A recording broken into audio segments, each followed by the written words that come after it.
Welcome to Sinister Stories, where the shadows hold more than just secrets. If you're a fan of the dark and the twisted, you're in the right place.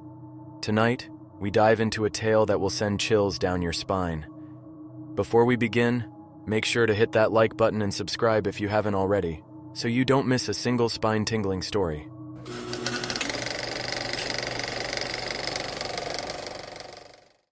When I saw the job listing for a holiday elf assistant at the Ridgewood Mall, it felt like the answer to my prayers.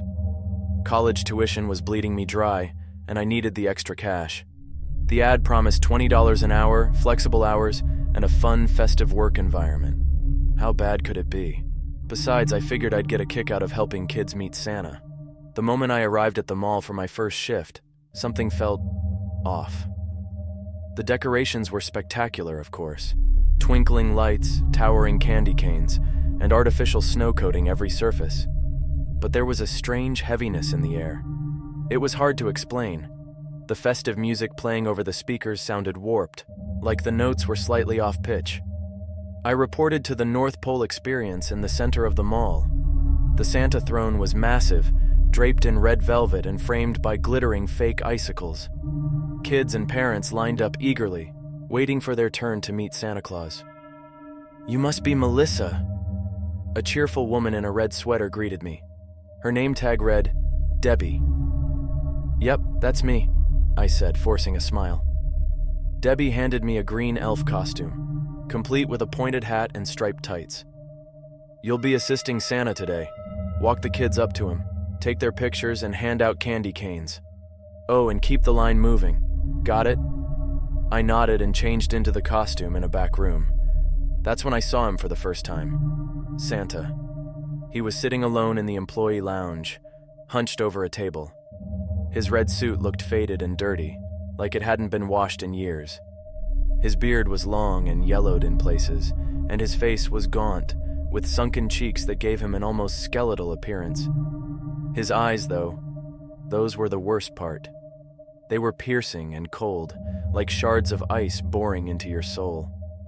He didn't look up when I entered. "That's Santa?" I whispered to Debbie when I returned to the North Pole setup. She laughed nervously. "Oh, don't mind him. He's committed to the role, let's put it that way." The first hour went by smoothly enough. Kids laughed and screamed, some shy, others bold. I walked them up to Santa, snapped pictures, and handed out candy canes. Santa was quiet, speaking in a low, gravelly voice that sometimes made the kids cry.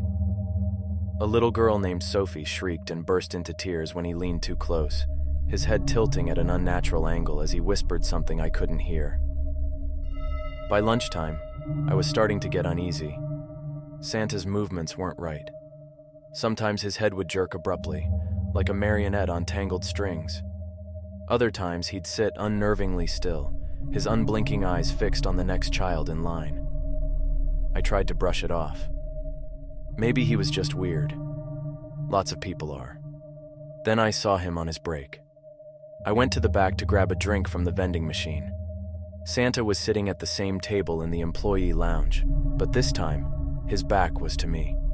Something dark and glossy was on the table in front of him, and he was eating it with his hands. I stopped in my tracks. The thing in his hands, it was a bird. A crow, to be exact. Its feathers were slick with blood, and its lifeless eyes stared at me as Santa tore into it with his teeth. The crunch of bones made my stomach churn. I must have made a noise because Santa's head snapped around to face me. His mouth was smeared with blood, and for a split second I thought I saw his eyes glow. Not a trick of the light. They glowed a dull, sickly yellow. I bolted out of there, my heart pounding. Debbie found me a few minutes later, pacing near the storage room. "What's wrong?" she asked, her brow furrowed. I hesitated. Should I tell her what I saw? Would she even believe me? "Nothing," I said finally. "Just needed some air." She nodded sympathetically. "It can be a lot your first day. Don't worry, you'll get used to it." But I wasn't sure I wanted to get used to it.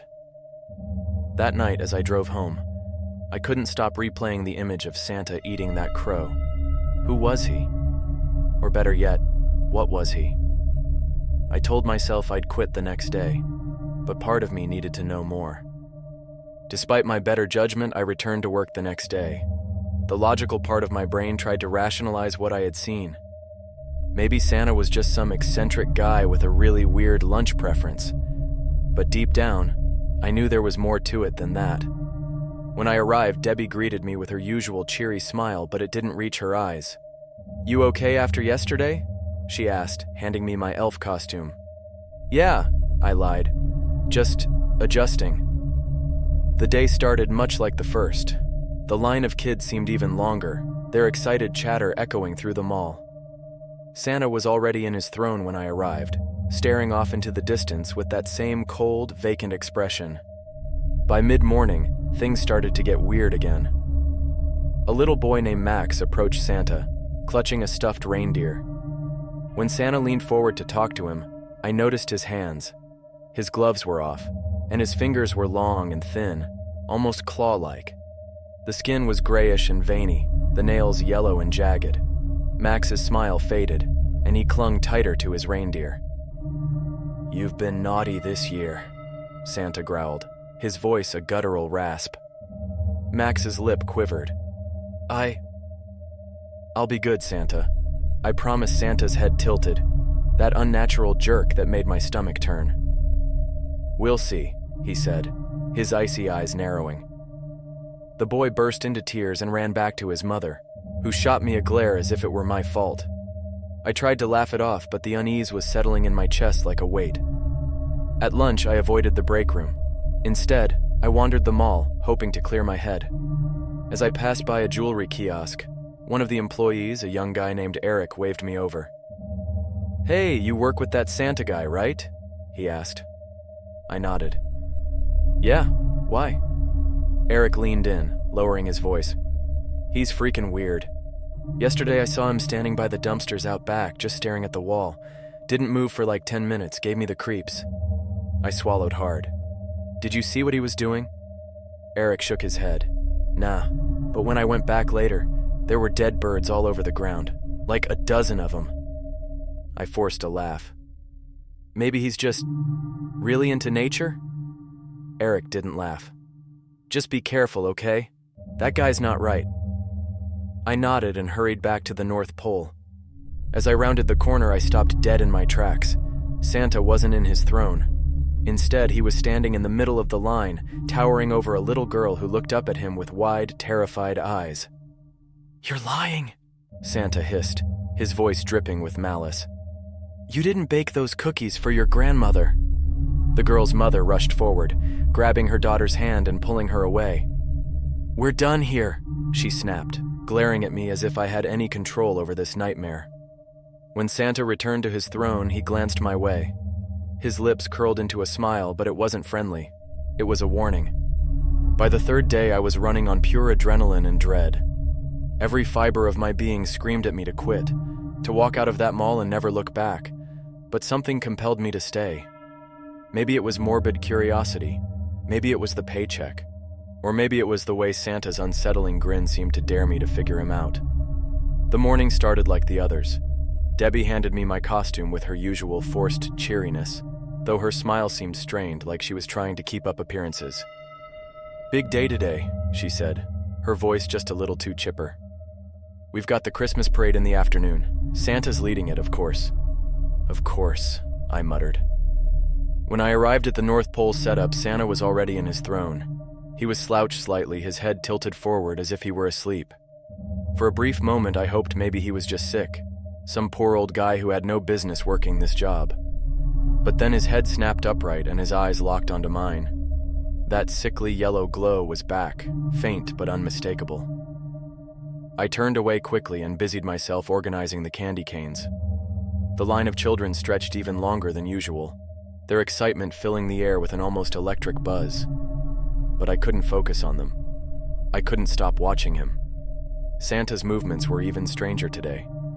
His head tilted at angles no human neck should be able to achieve, and his hands twitched, his claw-like fingers tapping rhythmically on the armrests of the throne. Every so often, his lips would move silently, forming words I couldn't hear. The first few kids went up without incident. Then came a boy named Ethan, a shy 7-year-old clutching a stuffed dinosaur. As I led him to Santa, he hesitated, his eyes wide with fear. "It's okay," I said softly, kneeling to his level. "Santa's just here to hear what you want for Christmas." Ethan shook his head. "I don't like him. He's scary."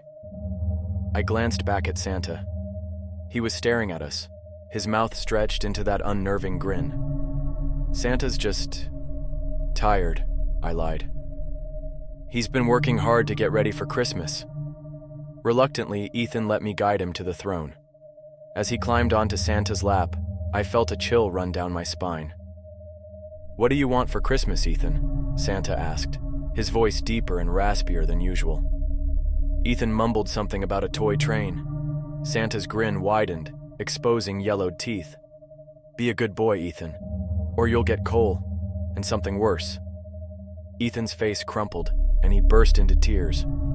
His mother rushed forward, scooping him up and glaring at me. "What kind of Santa are you running here?" she snapped. "I'm so sorry," I stammered, but she was already storming off. Santa chuckled, a low, guttural sound that made my skin crawl. By the time lunch rolled around, I couldn't take it anymore. I needed answers. I waited until Santa went on his break, then followed him to the employee lounge. He wasn't there. Instead, I found a trail of dirty, wet footprints leading down a maintenance hallway. Against my better judgment, I followed them. The footprints ended at a door marked "Maintenance Staff Only." It was slightly ajar, the faint sound of something wet and squelching coming from inside. I pushed the door open just enough to peek inside. What I saw made my stomach churn. Santa was crouched on the floor, his back to me. Around him lay a pile of dead crows, their feathers matted with blood. He was devouring one, his head jerking as he tore flesh from bone. His movements were frantic, almost animalistic. But that wasn't the worst part. As I watched, something beneath his suit shifted. His back bulged unnaturally, the fabric stretching as if something inside him was trying to get out. For a split second, I thought I saw a dark, spindly limb poke through a tear in the fabric.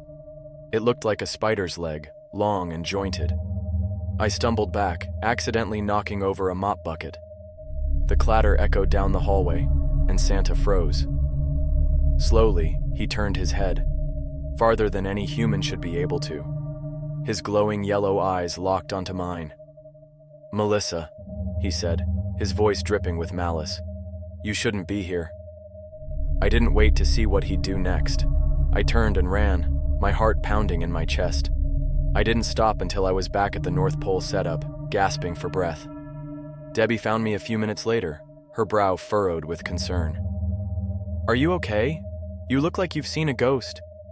I wanted to tell her everything, but the words caught in my throat. Would she even believe me? I'm fine," I lied. The rest of the day passed in a blur. I couldn't focus. All I could think about was what I had seen.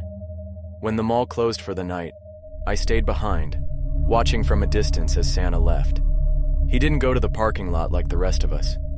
Instead, he walked toward the woods behind the mall, his figure disappearing into the shadows. I stood there for a long time, staring into the darkness. Who or what was this Santa? And what was he doing in those woods? That night, I made a decision that still haunts me. I was going to follow him. Something was deeply wrong with this Santa, and I couldn't shake the feeling that I was in danger just being around him. But my curiosity overpowered my fear. I needed to know what he was doing in the woods, and why no one else seemed to notice how monstrous he was. I waited in my car until the mall emptied out, the parking lot lights casting long, eerie shadows. Around midnight, I saw him. Santa, or whatever he was, emerged from the back entrance of the mall. He moved with an unnatural grace, his bulky frame almost gliding across the asphalt. He headed straight for the woods, just as he had the night before. I grabbed my phone, turned on the flashlight, and followed at a safe distance. The air was cold, my breath visible in the beam of light. The trees loomed overhead, their bare branches clawing at the night sky. The further I went, the darker it got. The sounds of the mall faded away, replaced by the rustling of leaves and the occasional snap of a twig underfoot. I kept my flashlight low, not wanting to alert him to my presence. About 20 minutes in, I saw a faint light ahead. It flickered like firelight, casting long shadows that danced across the trees. I crept closer, my heart pounding. Santa was standing in a small clearing, illuminated by a makeshift fire pit. But it wasn't just him. There were others, 3 figures cloaked in black robes, their faces hidden beneath deep hoods. They were chanting in a language I didn't recognize, their voices low and guttural. In the center of the clearing was an altar made of stone. On it lay another dead crow, its wings splayed out and its chest cavity carved open.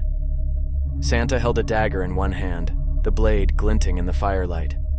I clapped a hand over my mouth to stifle a gasp. My stomach churned as I realized this wasn't just some creepy old man. This was something far darker. The chanting grew louder, and Santa raised the dagger high above his head. The glow in his eyes intensified, bathing the clearing in an unnatural yellow light. As he brought the dagger down, the flames in the fire pit roared, shooting up into the air like a living thing. Then I saw it. A shadow moved within the flames, something massive and otherworldly. It had no clear shape, just an overwhelming presence that seemed to suck the air out of the clearing. The hooded figures dropped to their knees, bowing their heads in reverence. Santa turned toward the fire, his voice booming as he spoke. "Master, we bring you sustenance. Grant us your power to walk among them unseen, to spread your will through this season of joy." The flames flared again, and the shadow grew larger. I felt an intense pressure in my head, like something was trying to push its way into my thoughts. I stumbled back, stepping on a branch that cracked loudly underfoot. The chanting stopped. Santa's head snapped toward me, his glowing eyes piercing through the darkness. "Who's there?" he snarled, his voice a mix of human and something else entirely. I turned and ran, branches whipping against my face as I tore through the trees. I didn't dare look back. All I could hear was the sound of heavy footsteps and guttural growls closing in behind me. When I finally burst out of the woods and into the parking lot, I collapsed onto the pavement, gasping for air. The mall was completely deserted, the only sound my ragged breathing. I looked back at the tree line, half expecting to see him emerge. But there was nothing, just darkness. I got into my car and locked the doors, my hands shaking as I fumbled with the keys. My mind raced, trying to process what I had just seen. Santa wasn't human. He was some kind of servant to something ancient and malevolent. And I had seen too much. I drove home in a daze, my knuckles white as I gripped the steering wheel. When I got to my apartment, I locked every door and window, pulling the curtains tight. But even as I sat there in the silence of my living room, I couldn't shake the feeling that I was being watched. I glanced at the clock. It was 3 a.m. My phone buzzed, breaking the tense silence. I jumped, my heart leaping into my throat. When I looked at the screen, my blood ran cold. It was a text from an unknown number. "You shouldn't have followed me, Melissa." The text felt like a punch to the gut. My hands trembled as I stared at the words glowing on my phone screen. He knew my name. He knew I had followed him. I stood frozen in my living room, every instinct screaming for me to run. But where could I go? If Santa or whatever he was could find me here, I doubted anywhere would be safe. Another text came through. "Come back to the mall. Don't make me come find you." I felt nauseous. My mind scrambled for a plan, for anything that might keep me alive. I couldn't call the police. What would I say? That a mall Santa was performing dark rituals in the woods? They'd never believe me. Then another thought struck me. The other employees. They'd noticed he was strange too. Maybe together we could confront him. Strength in numbers, right? I grabbed my coat and car keys, determined not to go down without a fight. When I pulled into the mall's parking lot, it was eerily quiet. The vast, empty space seemed to stretch endlessly under the pale glow of the streetlights. I parked near the entrance and hesitated, my fingers gripping the steering wheel. The mall was locked up for the night, but a faint glow seeped out from the windows of the Santa set. I took a deep breath and got out of the car. As I approached the doors, I noticed something strange. They were already ajar, as if someone was expecting me. Inside, The mall was bathed in an unsettling silence, broken only by the faint hum of the overhead lights. The Santa set was just ahead, illuminated by a soft, flickering glow. I approached cautiously, my footsteps echoing in the vast, empty space. When I rounded the corner, I stopped dead in my tracks. The Santa set was transformed. The throne was no longer a cheerful red and gold chair. It was a grotesque, pulsating mass of flesh and bone, twisting and writhing as if alive. The Christmas lights hanging above had turned into glowing veins, pumping an eerie yellow liquid that dripped onto the fake snow below. And there he was. Santa sat on the throne, his massive frame hunched forward. His suit was torn and stained, revealing patches of mottled grayish flesh underneath. His eyes burned with that sickly yellow glow, more intense than ever. He smiled when he saw me, his teeth sharp and too numerous for a human mouth. "Melissa," he said, his voice dripping with malice, "you've been very, very naughty." I stumbled back, my heart racing. "What are you?" I managed to choke out. He chuckled, the sound like gravel grinding in a blender. "I've gone by many names, but you know me as Santa Claus, or rather the spirit that feeds on your belief in him." I stared at him, horrified. "You're not real. Santa Claus isn't real." His smile widened. "Oh, but he is. The stories, the songs, the traditions, they give me power. I thrive on your belief, your joy, your fear. And this time of year is my feast." He stood towering over me. "But you, Melissa, you've made things complicated.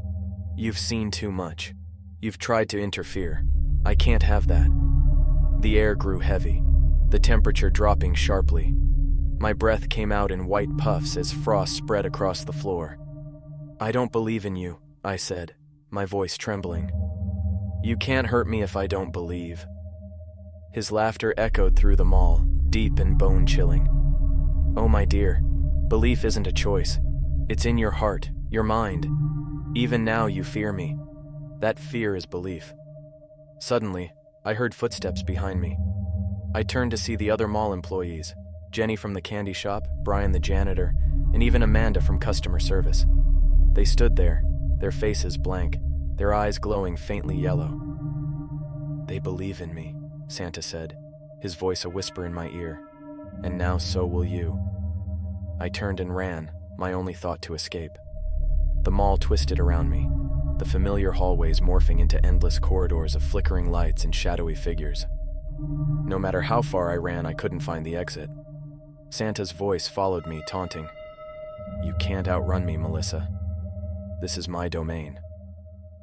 Finally, I found myself back at the Santa set. It was as if the mall itself had brought me back to him. Santa stepped forward, his monstrous form casting a long shadow that seemed to reach for me. "You're going to join the others," he said, his voice thick with finality. "And when you do, you'll help me spread the cheer, the fear, for years to come." I backed away, my mind racing. Then I remembered something. The fire extinguisher. It was mounted on the wall just a few feet away. Summoning every ounce of courage, I lunged for it. Santa roared, lunging toward me, but I was faster. I ripped the extinguisher from its mount and aimed it at him, pulling the pin and squeezing the handle. The foam hit him square in the face and he shrieked, the sound inhuman. His glowing eyes dimmed and his body convulsed. The other employees screamed in unison, clutching their heads as the yellow light faded from their eyes.